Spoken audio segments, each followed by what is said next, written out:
What's up, guys? The injuries today, we got not practicing. We got Ruben with his hamstring, Tart shoulder. Staley gets better into this day, and Garcon with his knee. Kittle will be limited with his chest. Go ahead. Concerns about Ruben and Tart being able to play Monday, is it all too early to say? Yeah, they'll be questionable. Yeah, there are concerns. You said last week that you would go with the quarterback that gives you the best chance to win. Well, why do you think that's Nick? Just the way he played. I think the way everyone saw he played, I don't think it was too tough of a decision. Our team played really well, and he played well. So, it's going to be hard not to give him that opportunity. Did you spend a lot of time on Saquon Barkley before the draft, or did you figure he wouldn't be there by your pick? We figured he wouldn't be there by our pick, but yeah, we still watched him pretty hard, and it didn't take too long to watch him to have an idea he was pretty good and to have a pretty good idea that he wanted to be there. So he's got almost as many receiving yards, I think, as rushing yards. I mean, was that evident coming out that this was going to be a guy who could? It's evident that he is as hard of a guy to tackle as that I've seen, and so whether that's handing the ball off to him or throwing it to him, if that guy has the ball in his hands in space, there's not many people in the world who can get him down very consistently. You got to get him out of space, and you got to come there with need 11 guys swarming to him. That leads to a question about your tackling, which was a big issue early in the season. How has it been, from your view, in recent games? I think we've gotten better, definitely. I mean, we haven't had a perfect game, which I don't know if anyone has. But yeah, I think we started off bad, and I think we've gotten better. What would a full week of practice do for Nick? Obviously, last week was pretty limited when he. Yeah, I think it's just good for him to go through everything. It's kind of there's some pluses and minuses to it. I mean, sometimes it's a short week and you don't have time to think about anything. It was nice coming off a tough loss to have that short week too. But now he gets to sit there. He doesn't have to cram everything in a day and a half. He's got the whole week to kind of let it saturate, learn the play calls, spit them out easier. Gets to throw some full speed balls to all our players. Where last week there wasn't one full speed rep. So I think it helps prepare him more and makes him more comfortable going into the game. Will you be the starter for the foreseeable future, or will you make it a week-to-week decision? Just a week-to-week, yeah. Is it true that Nick wore a suit in his interview with you guys before? Yes, he did. Yeah. How rare is that? It's not that rare. Some of the guys do it. Some of the guys look like they're dressed for their media guide picture. They have their college collared polo on. Some guys try to come and dress totally normal, which sometimes that's good, sometimes it's bad. But Nick was buttoned up tight. Came in like he was interviewing for a quality control position. Did a good job. What else stands out to you about that interview and the process? And the first thing that stood out, Scangarillo, our quarterback coach, had told us about him for a while, and we watched him and liked him. Rich really liked him, put in the most time on him. And the first thing that stood out is when he came in, thought he looked like Rich's younger son. So we kind of gave him a lot of crap for it on why he liked him so much. But that was the main thing. He was dressed nice, looked like he was interviewing for a quality control job. You could tell why he was so successful in college just by how he talked and how he saw the game. What did you ask of him in that interview that you could share with us? I don't remember anything in particular. There's no groundbreaking questions I ask. I just try to spend some time with the guy, get to know really what he's made of, what drives him, really who they are. So I just have very casual conversations with people and just see where it leads to. So you don't do the thing where you test a player and give him a play and then ask him 20 minutes later to sometimes draw it up? Yeah, it depends on the type of person, what I think, what I'm trying to get out of the person. I have no format at all. I just see where it goes. A lot of times, especially on a position now, I'll let a position coach get him in and drill him with that type of stuff. If I have doubts with them, and I try to eventually expose them, and let's just see where it goes. I asked you last week if he seems like a future coach, and you said definitely yes. What about him? Just the detail he works with. I mean, he loves playing, obviously, but he loves the whole part of the game. I mean, it's guys work hard. Most guys, if you're not in the NFL, if you're in the NFL, it's hard to stay in here if you don't work hard. But then there's people who work hard, but they're extremely deliberate in what they do. Everything they're doing isn't just to finish something and knock it out or to do it because you're supposed to do it. They're doing it because they genuinely are into it. They genuinely want to be great at it, and those people usually learn faster than others.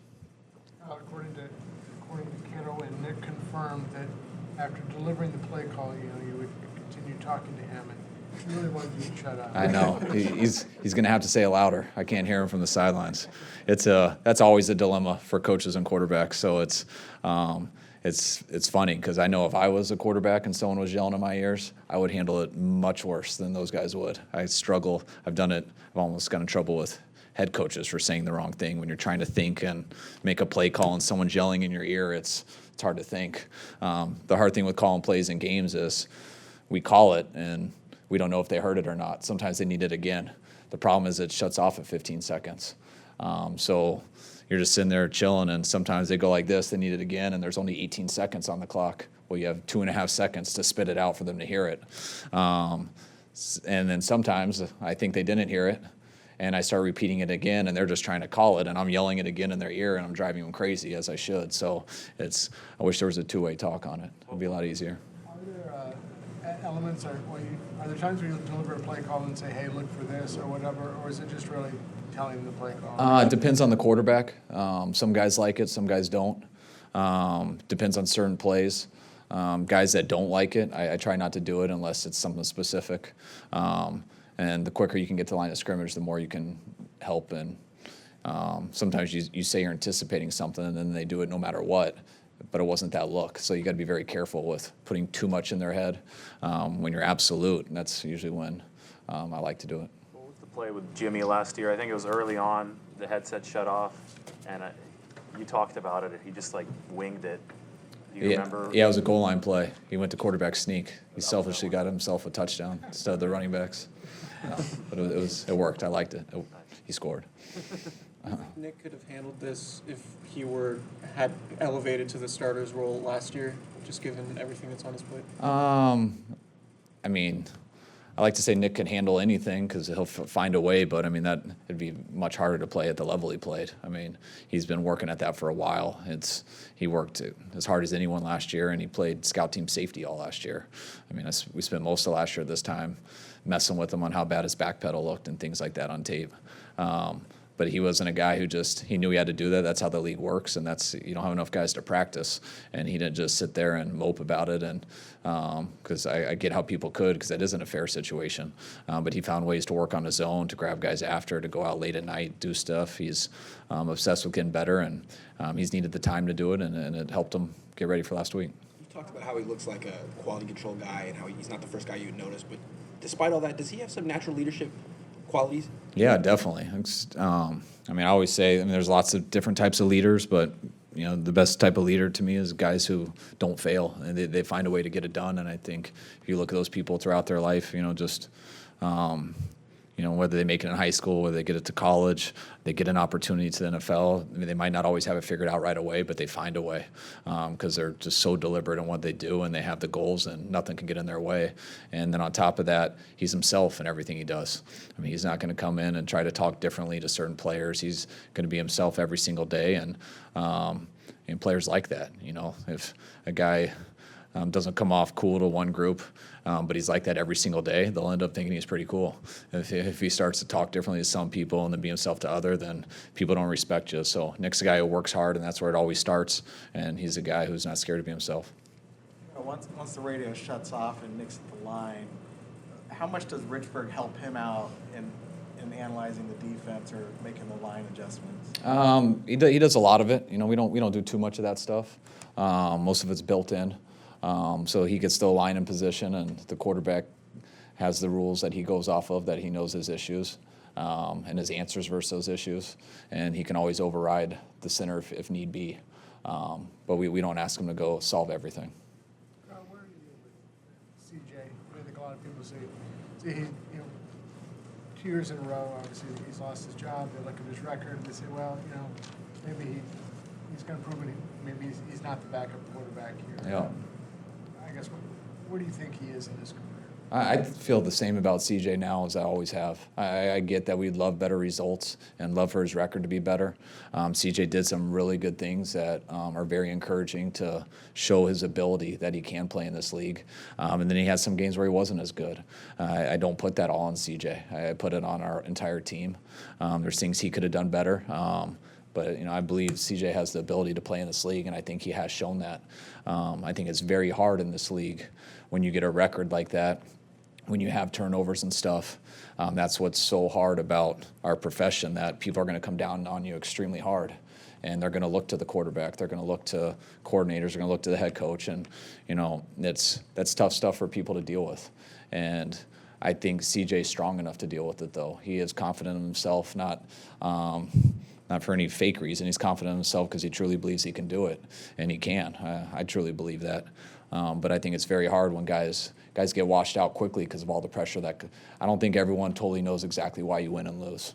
Everyone wants to pinpoint it on the obvious thing, and that's usually the guy who touches the ball most. But I think there's a lot more that goes to winning and losing. And you can take, Kirk Cousins in his first 9 games. You know what his record was? 1-8. He had 19 picks and 18 touchdowns. CJ is 1-8. I think he has 13 picks. It doesn't mean that he's him, but I also know that a lot of people gave up on Kirk because of how he started, and everyone wanted to put it on one guy when it was a lot more than just that. And CJ needs to improve, needs to get better, but you can't just get in. You can't overrate all the stuff that people putting it on one person and think that you just can't play. And CJ has the mental toughness to get through that, and eventually someday, I don't know when, he will get his opportunity, and hopefully he'll heal up, get fresher, and learn from what he did good and what he did bad. He acknowledged the other day he was kind of disappointed. I'm sure you'd be disappointed if he wasn't feeling that way. Do you relay stories like the Cousins things to him when you're talking to make sure his confidence stays? Yeah, definitely.